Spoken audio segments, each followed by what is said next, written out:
So இந்த ப்ரோக்ராமில் signal processing பற்றி பார்க்க போகிறோம். ஸோ ஃபஸ்ட்டு வந்து இன்ட் மெயினில் signal sigint void int handler அப்புறம் signal sigcont void cont handler அப்புறம் சிக்னல் சிக் டேர்ம்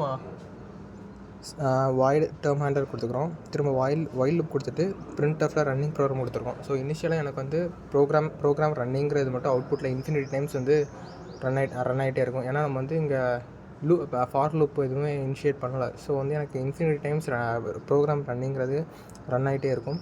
அதுக்கப்புறம் நான் ஒன்ஸ் Ctrl+C+Z கொடுத்து ஒரு சிக்னலை நான் இன்புட்டாக கொடுக்குறேன் அப்படின்னா அந்த சிக்இன்ட் வந்து ஆக்டிவேட் ஆகி எனக்கு சிக்இன்ட் வாய்ட் இன்ட் ஹேண்ட்லர் இந்த லைன் வந்து எனக்கு எக்ஸிக்யூட் ஆகும்.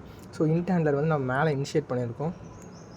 ஸோ இந்த இடத்துல எனக்கு ரன் ஆகி ப்ராசஸிங் சிக்னலுங்கிற அவுட்புட் வந்து எனக்கு வேறு அவுட்புட் சிக்னலில் ஷோ ஆகும். அப்புறம் திரும்ப நான் வந்து ஒன்ஸ் எனக்கு Ctrl+C+Z கொடுத்துட்டேன்னா எனக்கு வந்து டெம்பரரி அந்த டேர்ம் வாய்ட் டேர்ம் ஹேண்ட்லர் இந்த லைன் எக்ஸிக்யூட் ஆகும். ஸோ இதில் வந்து டெம்பரரியாக அந்த சிக்னல் ப்ராசஸிங்கை வந்து நிறுத்தி வைக்கும்.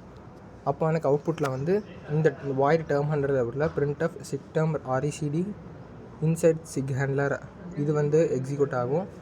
எக்ஸிக்யூட் ஆகி திரும்ப நான் வந்து Ctrl+C+Z கொடுத்தேன்னா இந்த சிக்கான்ட் வாய்டு கான்ட் ஹேண்ட்லர் ரன் ஆகி எனக்கு நான் எந்த சிக்னல் நான் வந்து டெர்மினேட் பண்ணி வச்சனோ அது திரும்ப எனக்கு ரெஸ்யூம் ஆகும். அப்போ ரெஸ்யூம் ஆகி திரும்ப எனக்கு வந்து அந்த சிக்னல் வந்து ப்ராசஸ் ஆகும். ஸோ அந்த டைமில் வந்து இந்த டேர்ம் ஹேண்ட்லரில் இருக்கிற சிக்டேர்ம் RECD இன்சைட் சிக் ஹேண்ட்லர் இந்த ஃபங்க்ஷன் வந்து எனக்கு வந்து அவுட்புட் சிக்னலில் எனக்கு ஷோ ஆகும். ஸோ வந்து இந்த டேர்ம் ஹேண்ட்லர் சிக்கான்ட்டுக்கும் சிக் டேர்முக்கும் இந்த ரெண்டுத்துக்குமே நம்ம வந்து கில் ஸ்டேட்மெண்ட் யூஸ் பண்ணுவோம்.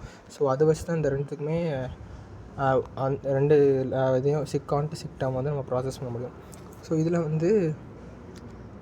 வந்து ஃபஸ்ட்டு வந்து ப்ராசஸிங் சிக்னல் எனக்கு அவுட் ஆகும். நம்ம வந்து சிக்னலை கொடுக்குறத வச்சு எனக்கு வந்து அவுட்புட் வரும்.